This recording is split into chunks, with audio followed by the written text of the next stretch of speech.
كثير من القراء يشكون ويشتكون يقولون يا شيخ أنا أقرأ بعد ربع ساعة صوتي يكون مجهدا ولا أستطيع أن أتم. أقول له تعال اقرأ أمامي. أجده أولا يبدأ بالقراءة لا يسخن صوته، يقرأ هكذا: أعوذ بالله من الشيطان الرجيم، بسم الله الرحمن الرحيم، والذين يقول له كفر ليس هكذا. أقول له لابد أن تبدأ في التلاوة بالقرار، وأقل قرار يوجد في صوتك كي تستطيع أن تصل إلى الوسط بارتياح، وتستطيع أن تصل إلى الجواب بارتياح أيضا. بهذه الطريقة سوف تقرأ ساعة. لكن أنت بدأت في التلاوة الآن أمامي، قرأت بالجواب وتقول بعد ربع ساعة لا أجد شيء في صوتك. صحيح، نعم. اللاعب عندما ينزل إلى مثلا في لعب الكرة، هل الأول قبل الخط يسخن أولا ثم ينزل إلى الملعب هكذا؟ سبح اسم ربك الأعلى الذي خلق فسوى والذي قدر فهدى. مثلا هو يقول أنا أقوم بالتحميل من حالة التدوير، فأنا لا أستطيع أن أفعل هكذا، ولكن لما أقرأ بالترتيب مثلا فلا أستطيع أن أقرأ. لكن هو المسألة السرعة، أول سريع طبعا قراءة الحدث هو الحدث، قراءة القرآن الكريم تعرفون بحالة سريعة مع مراعاة الأحكام.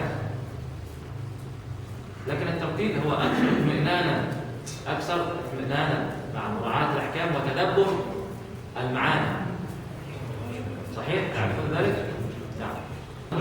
سبح اسم ربك الأعلى الذي خلق فسوى والذي قدر فهدى. ثم قلت سبح اسم ربك الأعلى الذي خلق فسوى والذي قدر فهدى.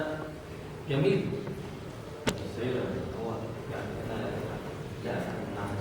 هو مطلق اليوم لم تحسيوا تقنين بسويش مطلق ليك بصدري فقريات تحسوا مشكلة. هو ليس يفرق إلا السرعة. أي سؤال؟ شيخ أسماء الطبقات أي شيء؟ ما درسنا الآن أسماء الطبقات. أسماء الطبقات الأول والثاني لا، طبقة الصوت هذه ليس يعني في هناك هناك في الموسيقى أسماء أخرى ليس أنت مطلوب منك ذلك، لكن طبقة صوت التون الذي تستقر عليها، الطبقة التي تريد صوت هذه.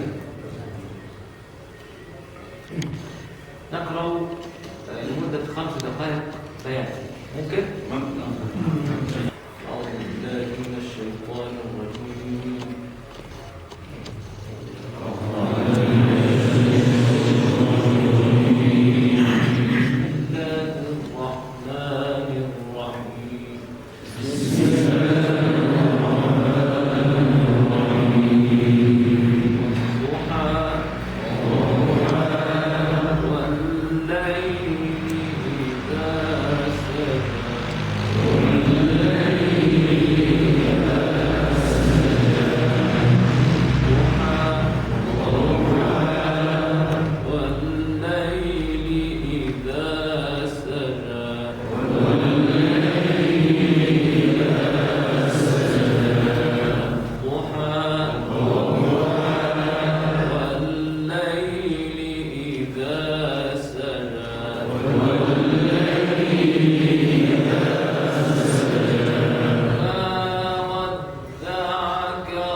تسمى كلام معلق لم ينتهي من المعنى. لو انتهيت من المعنى انتهي من المقاصد، انتهي تركز على نهايه المقاصد، لكن طالما لا ننتهي بالمعنى لا تنتهي اليك. ما ودعك ربك وما قلى.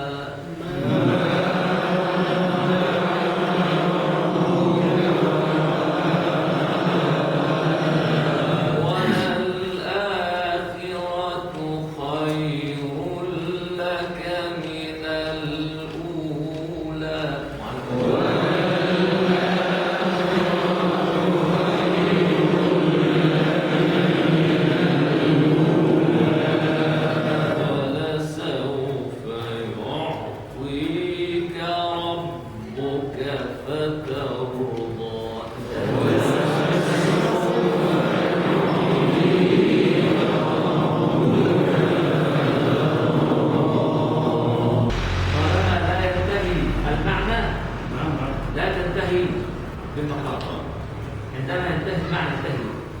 والضحى